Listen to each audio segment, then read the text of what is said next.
Sir, ಏನಂದರೆ ಕರ್ನಾಟಕದಲ್ಲಿ ನಮ್ಮ ಕುಮಾರಣ್ಣವರು ಕೈಗೊಂಡಂಥ ಜನಪರವಾದಂಥ ಏನು ಕಾರ್ಯಕ್ರಮಗಳಿದ್ದಾವೆ, ಇವತ್ತಿನ ಒಂದು ಸರ್ಕಾರದಲ್ಲಿ ಯಾವ ರೀತಿ ದಿವಾಳಿತನ ಆಗಿದೆ, ಕೆಲಸಗಳು ನಡೀತಾ ಇಲ್ಲ. ಇವತ್ತು ಕುಮಾರಣ್ಣ ಇದ್ದಿದ್ರೆ ಚೆನ್ನಾಗಿರ್ತಾ ಇತ್ತು ಅಂತ ನಾವು ಹೇಳೋದಲ್ಲ, ಇಡೀ ಜನತೆ ಹೇಳ್ತಾ ಇದ್ದಾರೆ.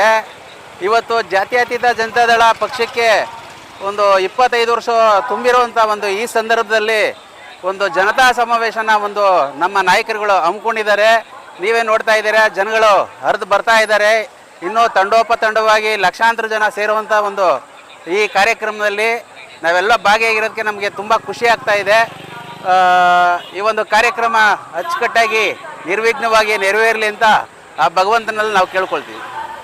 ಅದೇ ಆ JDS ಎಲ್ಲಿದೆ ಅಂತ ಹೇಳೋರಿಗೆ ಯಾರು ವಿರೋಧಿಗಳಿದ್ದಾರೆ ಅವ್ರಿಗೆ ಇವತ್ತು ಈ ದಿವಸ ಈ ಒಂದು ಸಭೆನೇ ಅವರಿಗೆ ಉತ್ತರ ಅಂತ ನಾವು ಈ ಸಮಯದಲ್ಲಿ ಹೇಳಕ್ ಇಷ್ಟಪಡ್ತೀವಿ. JDS ಕಾರ್ಯಕ್ರಮಕ್ಕೆ ಜನ ಸೇರ್ತಾರೆ, ಅದೇ ವೋಟ್ ಆದಾಗ ಪರಿವರ್ತನೆ ಆಗಲ್ಲ. ಇಲ್ಲ ಸರ್, ಇವತ್ತಿನ ಒಂದು ವಿಚಾರದಲ್ಲಿ ಇವತ್ತು ಎಲೆಕ್ಷನ್ ನಡೆದರೂ ಸಹ JDS ಈ ಬಾರಿ ಕರ್ನಾಟಕದಲ್ಲಿ ಹೆಚ್ಚಿನ ಒಂದು ಸೀಟನ್ನು ಗೆದ್ದು ವಿಧಾನಸಭೆಯಲ್ಲಿ ಕುಮಾರಣ್ಣವ್ರ ನೇತೃತ್ವದಲ್ಲಿ ಒಂದು ಒಳ್ಳೆಯ ಸರ್ಕಾರನ ಕೊಡ್ತಾರೆ. ಆ ಒಂದು ಭರವಸೆ ಜನ ಇಟ್ಕೊಂಡಿದ್ದಾರೆ. ಮುಂದಕ್ಕೆ ಓಟಾಗಿ ಪರಿವರ್ತನೆ ಆಗುತ್ತೆ ಅನ್ನೋ ಮನೋಭಾವ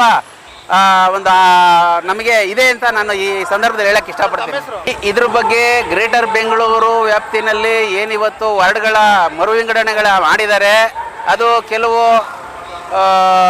ಗೊಂದಲದ ಗೂಡಾಗಿದೆ. ಯಾಕೆ ಅಂತಂದರೆ ರಿಸರ್ವೇಷನ್ ಕೋಟಾದಲ್ಲಿ ಸಂಬಂಧ ಪಡೆದೇ ಇರೋಂಥದಕ್ಕೆಲ್ಲ ರಿಸರ್ವೇಷನ್ ಮಾಡಿ ಇವತ್ತು ಎಲೆಕ್ಷನ್ನ ಮುಂದೂಡುವಂಥ ಒಂದು ತಂತ್ರನ ಕಾಂಗ್ರೆಸ್ ಪಾರ್ಟಿ ಮಾಡ್ತಾ ಇದೆ.